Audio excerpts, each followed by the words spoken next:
আসসালামু আলাইকুম, welcome to my page Neela's cake বাড়ি। আপনারা সবাই কেমন আছেন? আলহামদুলিল্লাহ, আমিও ভালো আছি। আপনাদের সাথে আজকে আমি শেয়ার করব একটা ভেন্টাস কেকের ডিজাইন। এই কেকটা হচ্ছে যে 2 টায়ার একটা কেক।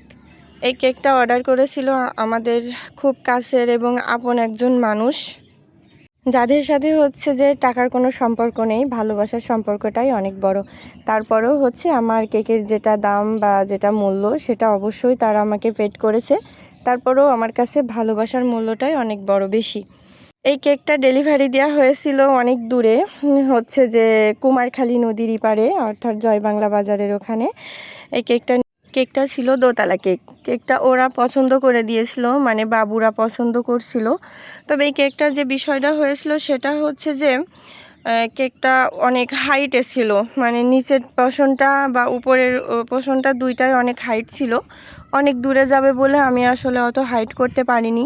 কেকের ডিজাইনটা হাইটের মধ্যে ছিল, এটা একটা ভেন্টাস কেকের ডিজাইন ছিল। তো হাইট যখন আমি বেশি করতে পারিনি, তখন ডিজাইনটা নিয়ে আমার একটু খুবই খারাপ লাগা কাজ করেছে। আসলে আমি মনের মতো করে ডিজাইনটা করতে পারিনি। আপনারা শেষ পর্যন্ত কাজের ভিডিওটা দেখলেই বুঝতে পারবেন যে কাজটা একটু জড়োয়া হয়ে গেছে বেশি।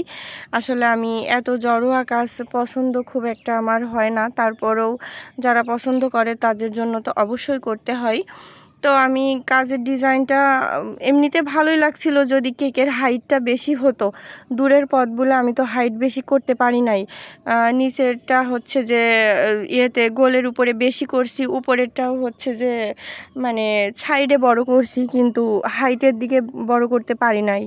আর দূরের পথ ঝাঁকি লেগে কেকটা নষ্ট হয়ে যাবে, এজন্য আর কি আমি বেশি হাইট করতে পারি নাই। যার কারণে ডিজাইনটা নিয়ে আমার একটু খারাপ লাগা কাজ করে গিয়েছে। আসলে যেভাবে ডিজাইনটা হবে সেভাবে আমি করতে পারি নাই। তারপরেও আপনারা ডিজাইনটা দেখেন, যদি ভালো লাগে অবশ্যই কমেন্টে জানাবেন যে না, ডিজাইনটা কেমন হয়েছে অবশ্যই জানাবেন। এই তো আমি কেক হচ্ছে 2টা রেডি করে নিয়েছি, নিয়ে হচ্ছে স্লাইস করে কেটে, বড়টা স্লাইস করে কেটে, মানে নিচেরটা স্লাইস করে কেটে ক্রাম কোডিং করে ফ্রিজে সেট হতে রেখে দিয়েছিলাম।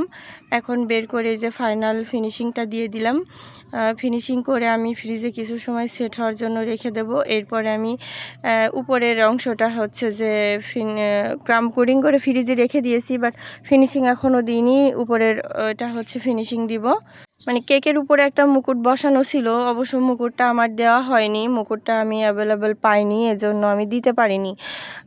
তাই আর কি হচ্ছে যে উপরে একবারে নাম লিখে দিয়েছি। আবার সামনাসামনি তো ভালোই লাগছিল, জানি না ভিডিওতে কেমন লাগবে, আপনারা অবশ্যই কমেন্ট করে জানাবেন। এই তো আমি হচ্ছে সেকেন্ড পার্ট, মানে উপরের অংশটা আর কি ক্রাম কোডিং করে ফ্রিজে রাখছিলাম, এখন বের করে ফাইনাল ফিনিশিংটা দিচ্ছি।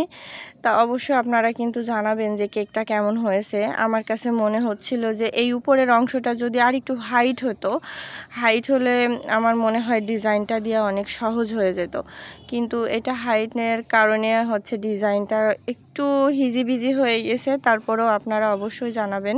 কেকটা ছিল 4 পাউন্ডের। এই তো আমি উপরের এটা বসাই দিলাম।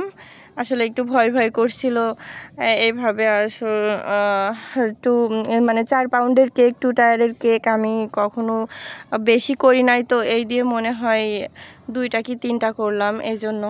তারপরে আরেকটা মজার বিষয় হয়েছে যে আমি যখন কেকটা মুকুট পাইনি তখন একটা স্টিকার বসাই দিলাম যে কেমন হয়, তো এটা দিয়েও আমার ভালো লাগছিল না, যার কারণে আমি স্টিকারটাও উঠাই ফেলছি।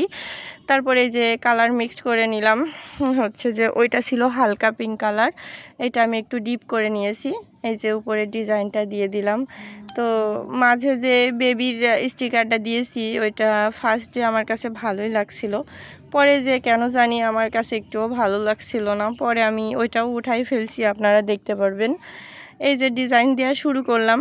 আসলে এই যে ডিজাইনটা, এটা হচ্ছে যে উপরের অংশটা যদি আরেকটু লম্বা হতো তাহলে খুবই ভালো হতো। এই ডিজাইনটা দিতে যে একটু হচ্ছে মিসিং হয়ে গেছে, মানে হাইটে কম বলে ডিজাইনটা একটু হিজিবিজি হয়ে গেছে। তো যাই হোক, সর্বশেষ কেকটা ভালো লাগছিল, খুব একটা খারাপ লাগেনি। কেননা ভেন্টাস কেকের ডিজাইনগুলো এরকম হিজিবিজি হয়, তারপরেও অনেক ভালো লাগছিল। আর ওই যে বললাম কেকটা অনেক দূরে যাবে, এই জন্য আর কি কেকটা আমি হাইটই বেশি করতে পারিনি। সেই কুমারখালী নদীর এপারে মানে পান্টি বাজার ছেড়েও আরও অনেক দূরে আমি কেকটা নিয়ে গেছিলাম। একটা কথা বলতে কি, আমি অনেক দূরে দূরে কেকগুলো ডেলিভারি দিই। অনেক দূরের মানুষও যদি কেকের অর্ডার দেয়, মিনিমাম 2 থেকে 3 দিন আগে যদি আমাকে বলে, আর ডেলিভারি চার্জটা যদি তারা দেয়, তাইলে আমি কেকগুলো পৌঁছানোর চেষ্টা করি। ইনশাল্লাহ কেকগুলো আমি তাদের কাছে দিয়ে আসি, কিন্তু ডেলিভারি চার্জটা দিতে হবে। মাশাল্লাহ কেকটার ফাইনাল লুক।